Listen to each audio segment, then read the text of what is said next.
વિદ્યાર્થી મિત્રો, છેલ્લે આપણે વૈજ્ઞાનિક સંકેત પદ્ધતિ એમના વિશે વાત કરી હતી. ત્યારબાદ 1 થી 20 સુધીના તત્વો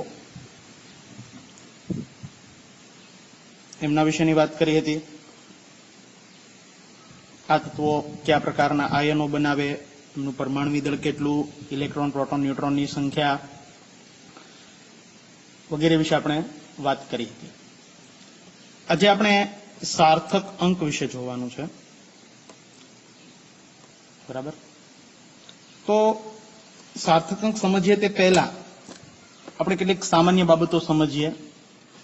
તો જેમ કે રસાયણ વિજ્ઞાનની અંદર મિત્રો આપણે સૈદ્ધાંતિક જે નિયમો છે અલગ અલગ વૈજ્ઞાનિકો દ્વારા તેમજ રસાયણશાસ્ત્રીઓ દ્વારા જે થિયરી આપવામાં આવી છે, તો થિયરીનો અભ્યાસ કરવાનો હોય છે, સાથે સાથે આપણે પ્રાયોગિક અભ્યાસ પણ મિત્રો કરતા હોઈએ છીએ.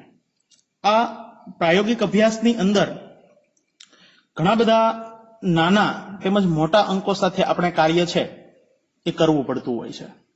એ દરમિયાન નાના મોટી ભૂલ ભરેલા મૂલ્યો પણ આપણને મિત્રો પ્રયોગો દરમિયાન પ્રાપ્ત થતા હોય છે. તો આવા મૂલ્યો બરાબર એ ચોક્કસ કે પરિશુદ્ધ હોતા નથી. બરાબર? તો એમને ચોક્કસ બનાવવા માટે આપણે સાર્થક અંક એમનો ઉપયોગ કરતા હોઈએ છીએ. તો એ પહેલા આપણે પરિશુદ્ધ અંક એટલે શું અને ચોક્કસ અંક એટલે શું, અથવા તો ચોક્કસ મૂલ્ય એટલે શું, એમના વિશે વાત કરવાની છે. તો સૌપ્રથમ આપણે પરિશુદ્ધ મૂલ્ય વિશે વાત કરીએ અને ત્યારબાદ આપણે ચોક્કસ મૂલ્ય પર આવીએ. તો પરિશુદ્ધ મૂલ્ય એટલે શું મિત્રો?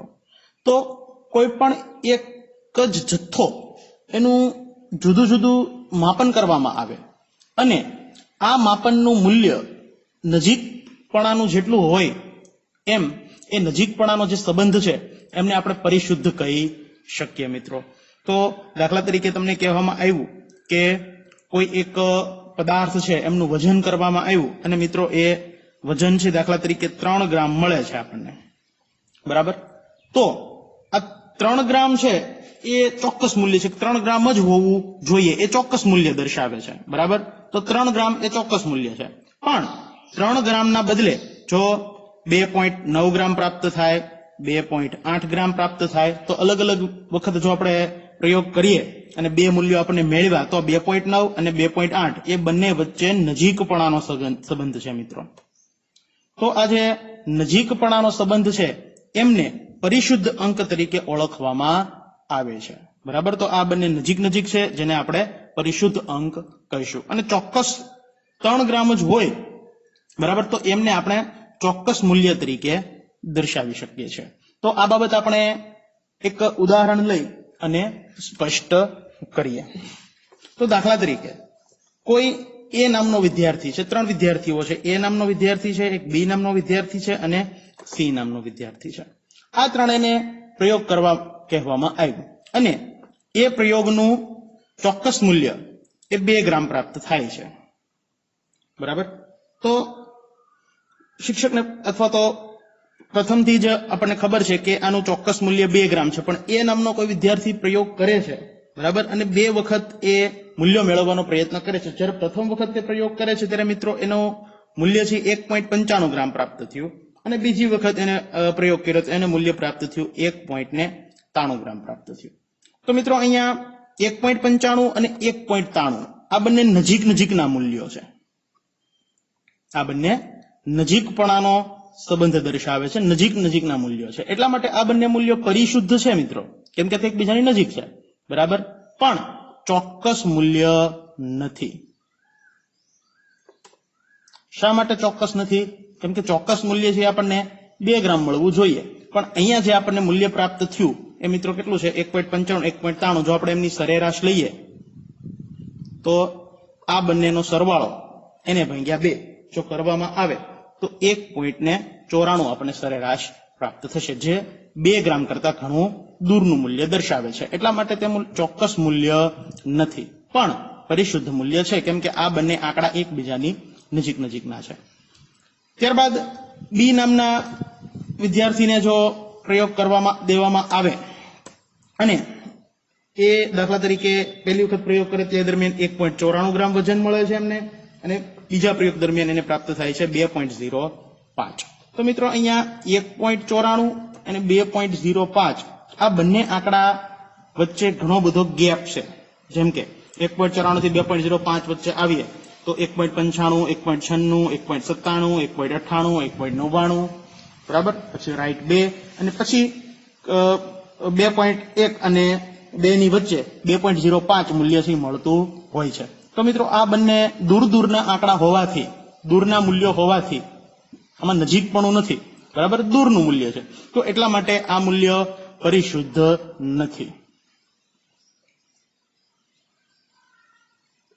बराबर। अने उपरांत ते ચોક્કસ मूल्यो पण નથી, बराबर। जो एमનું સરેરાશ લેવામાં આવે તો મિત્રો 1.99 प्राप्त થાય। 1.94 વત્તા 2.05 ભાગ્યા 2 જો કરવામાં આવે તો મૂલ્ય કેટલું મળશે? 1.99। तो 1.99 मूल्य प्राप्त થાય એટલા માટે તે ચોક્કસ પણ નથી। तो आ बंने मूल्यो परिशुद्ध पण नहीं मित्रों अने ચોક્કસ पण नहीं। शा माटे? तो कि जो दूर दूरना मूल्यो छे એટલે परिशुद्ध नहीं अने राइट 2 ग्राम नहीं मळतो એટલા માટે તે ચોક્કસ पण नहीं। આવી જ રીતના જો કોઈ વિદ્યાર્થી સી છે એમને જો પ્રયોગ કરવા દેવામાં આવે અને દાખલા તરીકે તે પહેલી વખત પ્રયોગ કર્યા દરમિયાન 2.01 ગ્રામ वजन प्राप्त करे छे अने बीजी वखत 1.99 वजन छे ए प्राप्त करे छे। तो प्रथम वखत 2.01 ग्राम मेळव्युं, बीजा प्रयोगमां 1.99 ग्राम मेळव्युं।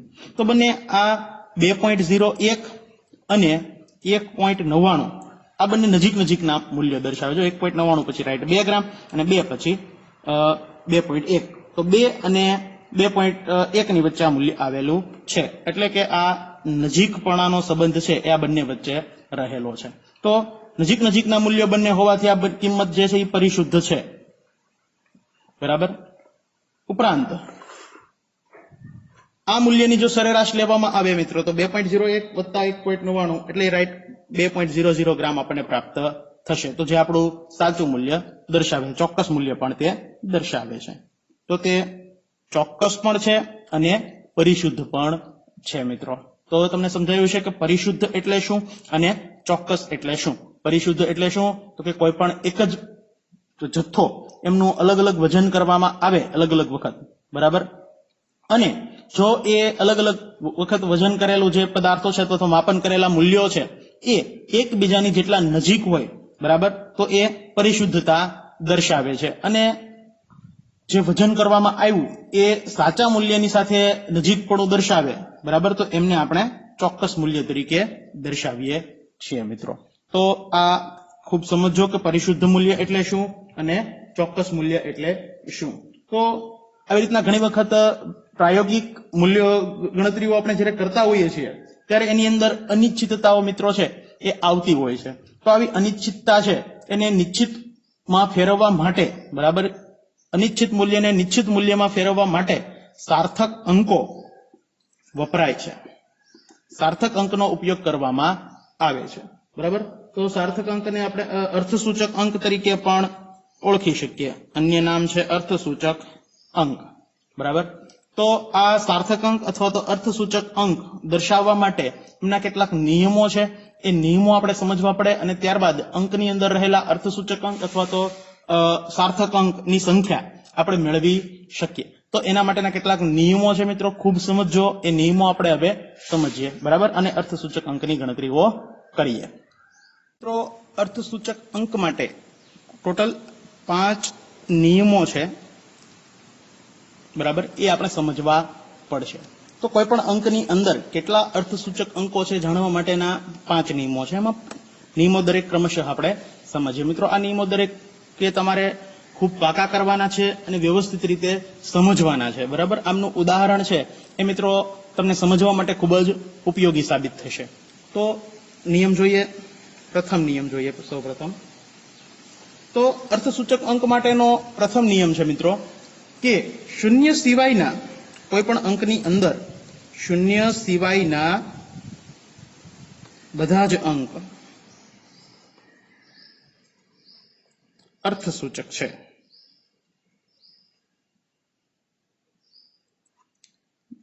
જેમ કે 1 થી 9.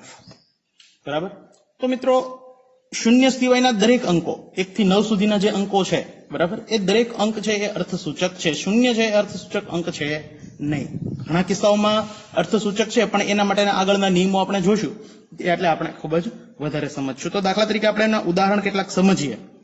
તો દાખલા તરીકે કોઈ એક આંકડો છે કે 285, બરાબર. તો આમની અંદર રહેલા અર્થસૂચક અંકોની સંખ્યા કેટલી? તો કે જો આ 2, 8, 5, એટલે કે કુલ 3 અર્થસૂચક અંકો છે એ આમની અંદર આવેલા છે મિત્રો.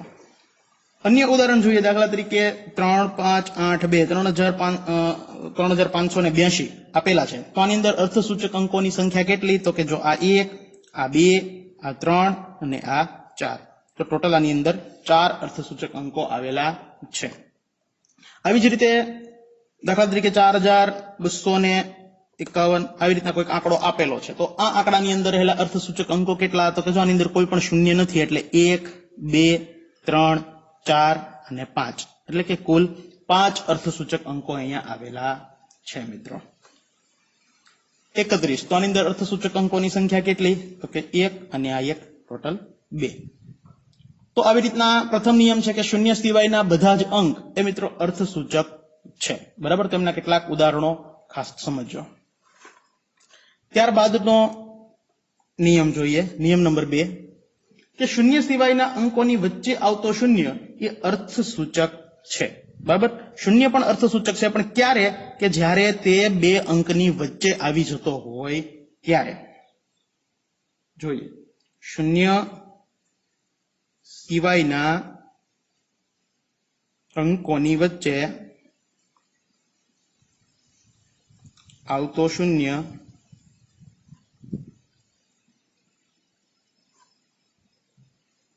અર્થસૂચક છે.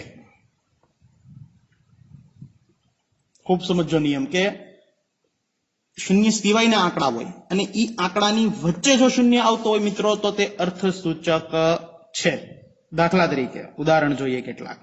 તો દાખલા તરીકે 2005, બરાબર. તો અહીંયા આપણે આગળ વાત કરી કે શૂન્ય અર્થસૂચક નથી, પણ આ કિસ્સામાં અર્થસૂચક છે. શા માટે? કારણ કે આગળ 2 અને પાછળ 5.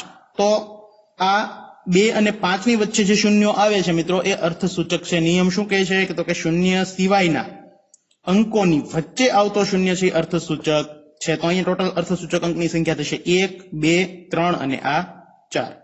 તો કુલ 4 અર્થસૂચક અંકો અહીંયા આવેલા છે. શૂન્ય આ કિસ્સાની અંદર અર્થસૂચક બને છે મિત્રો ક્યારે? ખૂબ સમજો કે 2 અંકની વચ્ચે જો આવી જતો હોય ત્યારે. અન્ય ઉદાહરણ જોઈએ. દાખલા તરીકે 1.0009, બરાબર. તો આની અંદર કેટલા અર્થસૂચક અંકો છે મિત્રો? તો કે 1 અને 9, એમની વચ્ચે શૂન્ય આવી ગયો, બરાબર. તો અહીંયા ટોટલ અર્થસૂચક અંકોની સંખ્યા થશે મિત્રો 5. 1, 2, 3, 4 અને 5. અન્ય ઉદાહરણ જોઈએ તો દાખલા તરીકે 38.001. તો આની અંદર અર્થસૂચક અંકો કેટલા થશે મિત્રો? એક ઉદાહરણ લઈ લો અહીંયા. તો 1, 2, 3, 4, 5 અને 6. તો ટોટલ અર્થસૂચક અંકોની સંખ્યા થશે મિત્રો અહીંયા 6. તો આવી રીતે આપણે કોઈ 2 આંકડાની વચ્ચે શૂન્ય આવતો હોય તો તે મિત્રો અર્થસૂચક અંક બનશે. બરાબર. ત્યાર પછીનો નિયમ જોઈએ, ત્રીજો. ખૂબ યાદ રાખજો આ નિયમ મિત્રો. નંબર 3 નિયમ, શૂન્ય સિવાયના અંકની આગળનો શૂન્ય અર્થસૂચક હોતો નથી.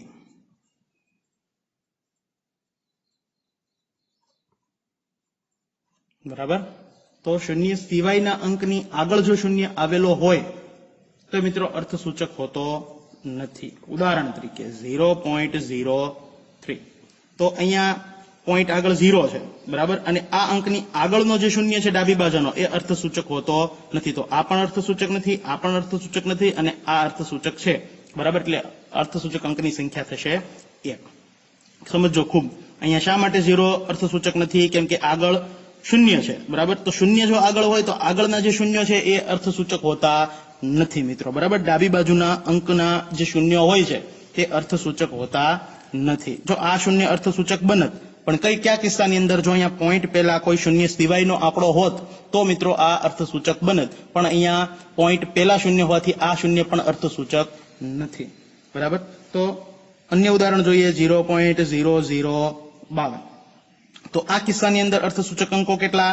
તો કે જો પોઈન્ટ પહેલા 0, આ પણ 0, એટલે કે આંકડાની આગળના શૂન્ય જે કાંઈ છે, બરાબર, એ અર્થસૂચક નથી. જ્યારે આ 1 અને આ 2 એમ ટોટલ 2 અર્થસૂચક અંકો છે એ આ સંખ્યાની અંદર જોવા મળે છે મિત્રો. તો ખૂબ વ્યવસ્થિત સમજો કે શા માટે નથી. તો કે પોઈન્ટની આગળ શૂન્ય છે, દશાંશ ચિહ્ન પહેલા શૂન્ય છે, અને આ આંકડાની આગળના જો શૂન્ય હોય ડાબી બાજુના, આંકડાની ડાબી બાજુના, તો તે અર્થસૂચક હોતા નથી, બરાબર. અન્ય ઉદાહરણ જોઈએ, 0.0004. તો આવા કિસ્સાની અંદર અર્થસૂચક અંકની સંખ્યા કેટલી થશે મિત્રો? માત્ર 1, કેમ કે પોઈન્ટ પહેલા શૂન્ય એટલે અર્થસૂચક નથી. આ 0, 0, 0 એક પણ અર્થસૂચક એ છે નહીં, એટલે ટોટલ અર્થસૂચક અંકની સંખ્યા થશે અહીંયા 1. તો આ નિયમ ખૂબ વ્યવસ્થિત સમજો મિત્રો કે આ કિસ્સામાં શા માટે અર્થસૂચક નથી, એ નિયમ ખૂબ યાદ રાખવો પડશે તમારે. ત્યાર પછીનો નિયમ છે નિયમ નંબર 4. જો દશાંશ ચિહ્ન, સૌપ્રથમ મિત્રો હું નિયમ લખી નાખું ને પછી તમને સમજાવું કે જો દશાંશ ચિહ્નની જમણી બાજુ પર શૂન્ય સિવાયના સંખ્યા હોય અને તેના પછી શૂન્ય હોય તો તે શૂન્ય અર્થસૂચક છે. પરંતુ દશાંશ ચિહ્ન ન હોય તેવી સંખ્યામાં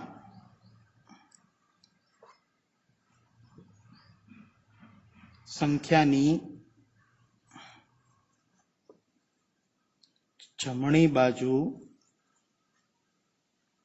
એ આવેલ શૂન્ય અર્થસૂચક નથી. તો મિત્રો આ નિયમ ખૂબ વ્યવસ્થિત સમજો કે જો દશાંશ ચિહ્નની જમણી બાજુ પર શૂન્ય સિવાયની સંખ્યા હોય અને તેના પછી શૂન્ય હોય તો તે શૂન્ય અર્થસૂચક છે. પરંતુ દશાંશ ચિહ્ન ન હોય તેવી સંખ્યામાં સંખ્યાની જમણી બાજુએ આવેલ હોય તો એ અર્થસૂચક નથી. તો એક ઉદાહરણ લઈએ. દાખલા તરીકે એક અંક છે કે 0.200, બરાબર. તો આમની અંદર અર્થસૂચક અંકો કેટલા? તો કે જો અહીંયા તો પોઈન્ટ પેલા શૂન્ય છે એટલે આ અર્થસૂચક નથી મિત્રો, બરાબર. હવે હું વાત કરી છે આ 2 તો કે અર્થસૂચક છે. આ હવે શૂન્યની જો આપણે વાત કરીએ તો એ મિત્રો અર્થસૂચક બને છે. શા માટે બને છે? તો કે જો દશાંશ ચિહ્નની જમણી બાજુ એટલે કે આ દશાંશ ચિહ્ન એની જમણી બાજુ એટલે આ બાજુ, બરાબર. તો દશાંશ ચિહ્નની જમણી બાજુ પર શૂન્ય સિવાયનો અંક હોય એટલે કે અહીં શૂન્ય સિવાયનો અંક છે 2, બરાબર. અને એની પછી જો શૂન્ય આવેલા હોય તો એ મિત્રો અર્થસૂચક બને છે, બરાબર. ક્યારે?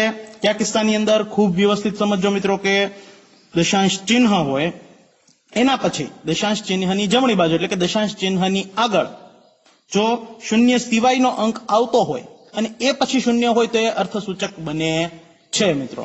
તો અહીંયા આ શૂન્ય અર્થસૂચક નથી, આ 2 અર્થસૂચક છે અને આ 2 શૂન્ય છે એ પણ અર્થસૂચક છે. એટલે કુલ અર્થસૂચક અંકોની સંખ્યા થશે અહીંયા 3. દાખલા તરીકે 0.4 આવી રીતના કોઈ અંક છે તો આમની અંદર અર્થસૂચક અંક આપણે જો ગણવા હોય તો કે પોઈન્ટ પહેલા શૂન્ય તો કે અર્થસૂચક નથી. ડાબી બાજુના શૂન્યનું મૂલ્ય છે એ આપણે અર્થસૂચક અંકની અંદર ગણતરીમાં લેતા નથી. દશાંશ ચિહ્ન આવી ગયું, એની પછી કોઈ આંકડા હોય, આ આંકડા આપેલા છે, બરાબર, શૂન્ય સિવાયના આંકડા છે, તો એની પછીના જે શૂન્યો આવતા હોય તે બધા અર્થસૂચક બને છે, બરાબર. તો આ 0 અને આ 0, આ ત્રણેય 0 પોઈન્ટ પછીના આંકડા પછીના શૂન્યો છે એટલા માટે અર્થસૂચક બનશે. એટલે કુલ અર્થસૂચક અંકોની સંખ્યા થશે 1 2 3 4 અને ટોટલ 5. આ શૂન્ય અર્થસૂચક નથી કેમ કે તે પોઈન્ટની ડાબી બાજુએ આવેલું હોવાથી તે અર્થસૂચક નથી. બરાબર.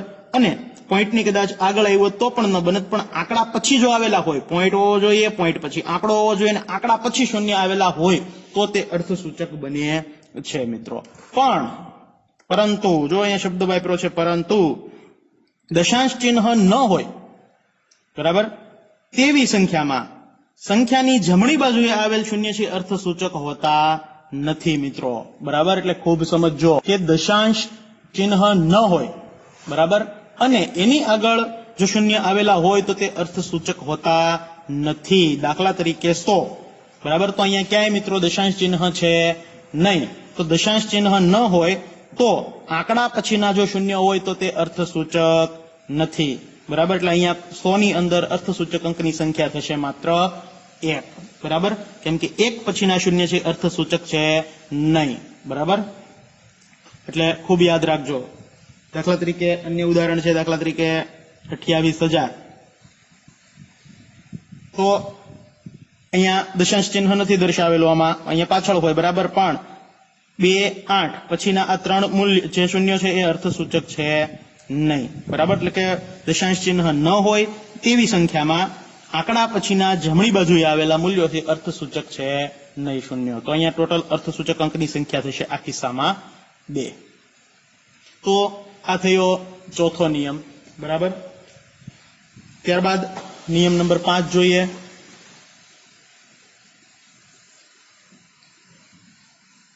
તો ચોક્કસ અંકને અનંત સંખ્યામાં અર્થસૂચક અંકો હોય છે મિત્રો.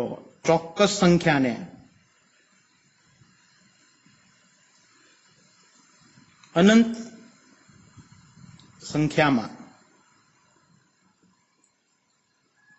અર્થસૂચક અંક અથવા તો સાર્થક અંક હોય છે. ચોક્કસ સંખ્યા એટલે શું? કોઈ અંક દર્શાવવામાં આવે અને પાછળ એમનું માન મૂકવામાં આવે તો એને અનંત સંખ્યામાં અર્થસૂચક અંકો હોય છે. દાખલા તરીકે તમને કહેવામાં આવ્યું કે 500 મીટર, તો અહીંયા પાછળ મિત્રો જો આ 500 છે એ આંકડો છે અને પાછળ એક માન આવી ગયું, મીટર આવી ગયું, મૂલ્ય આવી ગયું. બરાબર. તો જ્યારે એમનું કોઈ અંકનું માન મૂકવામાં આવતું હોય, એટલે કે પાછળ કોઈ આવો એમનો મૂલ્ય દર્શાવતું, માન દર્શાવતું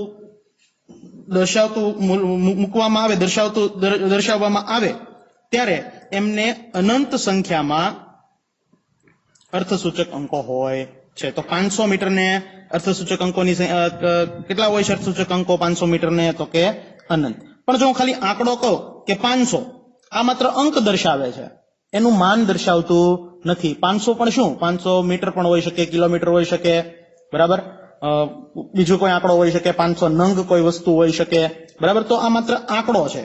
બરાબર. અને માત્ર ખાલી આંકડો હોય ત્યારે આપણે ઉપરના નિયમો છે લાગુ પાડી શકીએ છીએ. પણ જો ચોક્કસ અંક બનાવી દેવામાં આવે તો એમને અનંત સંખ્યામાં અર્થસૂચક અંકો હોય છે. દાખલા તરીકે 500 કીધું તો 500 ખાને અર્થસૂચક અંકોની સંખ્યા કેવી? તો માત્ર કેટલી કહી શકાય? 1 જ, કેમ કે આ શૂન્યનો અર્થસૂચક અંક નથી, માત્ર 5 છે, એટલે આમાં માત્ર 1 જ અર્થસૂચક અંક છે. પણ એ જ 500 મીટર જો બનાવી દઈએ તો એને અનંત સંખ્યામાં અર્થસૂચક અંકો બનશે. દાખલા તરીકે એમ કહું કે 2, તો આ 2 છે એને અર્થસૂચક અંકોની સંખ્યા કેટલી? તો કે 1. બરાબર. પણ હું એમ કહું કે 2 ઈંડા, બરાબર, તો અહીંયા 2 નંગ ઈંડા સ્પષ્ટ બની ગયું, બરાબર, એમનું માન થઈ ગયું. તો અહીંયા એના અર્થસૂચક અંકો કેટલા હશે? તો કે અનંત. દાખલા તરીકે એમ કહેવામાં આવે કે 20 અર્થસૂચક અંકોની સંખ્યા કેટલી? તો કે માત્ર 1. પણ હું એમ કહી દઉં કે 20 દડા, તો 20 દડા માટે અર્થસૂચક અંકો કેટલા? તો કે અનંત, કેમ કે એ એમનું માન બની ગયું, પાછળ કંઈક એવો માનવાચક શબ્દ લાગી ગયો છે. બરાબર.